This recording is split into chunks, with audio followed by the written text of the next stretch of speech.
Hi, I'm Alex and I'm on a sofa with Rachel Holland, who is standing for the position of President at our Students' Union. So just to begin with, Rachel, just tell us a little bit about yourself. So what are you studying and why are you standing to be the President?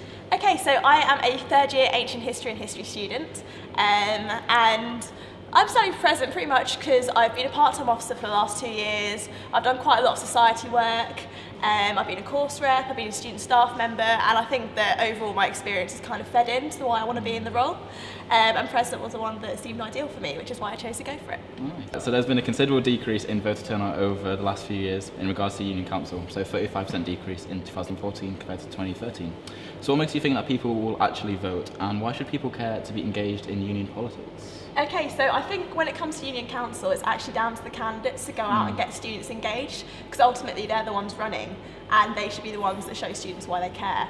And yeah, I think for these elections, I'm going to pretty much do the same, try and reach as many people as possible, whether it's going down to halls, and just telling them why they should care, because, you know, ultimately these 5 positions are students who are going to make a difference to people's lives over the next year, potentially.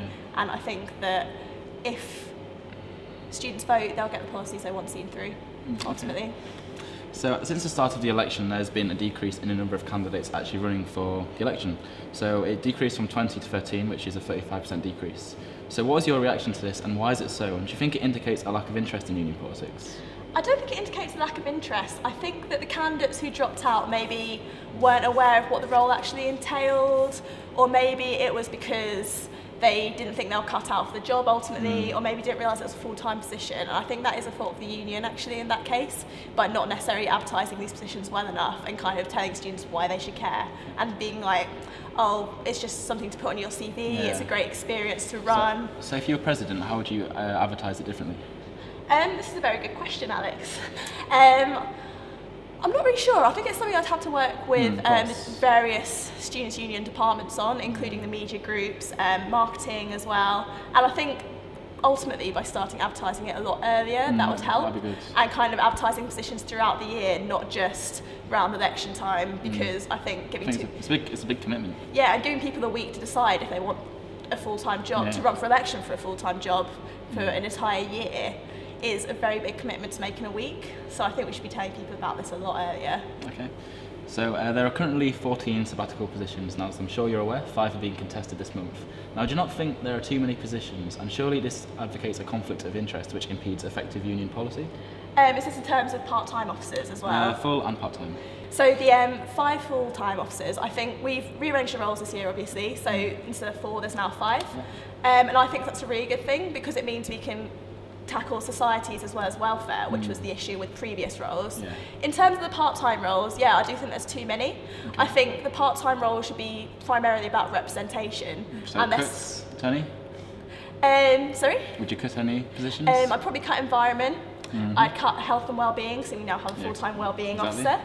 I'd keep the full liberation officers. I'd keep international officer. I'd keep postgraduate officer. Yeah, that's the liberation officers, so women's, disabled, LGBT and FAME. I keep those 4. And Postgrad? I'd keep postgrad, and I think we'd have to have a discussion about what to do about sports president and whether that should be a part-time role. It's more like development now, so... Yeah, I think it's up to the development officer next year and the current sports president to decide between them. Okay, so I'm just going to talk a little bit about the role of president now. So since the role of president is to work towards a long-term goal, how would you ensure you set the stage for the next officer replacing you? Okay, so first of all, I think that the primary thing about making a good officer next year, like hypothetically if I get elected, officer next year is all about a good handover. So making sure they're actually shadowing former officers in the job, making sure they know the ins and outs of the strategy set by the Students' Union. Our current one runs till 2016, so if I get elected, I'd be setting the strategy for 2016 onwards. And ultimately I think it's just about having a really good handover and making sure that students, or the elected student, knows what their job is and how they're going to take that forward further. Right, good answer. So if elected, now you'll be the primary representative of the student body. Now you'll be overseeing a great deal of what goes on in our union on a daily basis. So why didn't you go for any of the other full-time positions? Surely the bulk of the work is done under their belt. Yeah, I think To be honest, I think the 5 roles are spread quite evenly.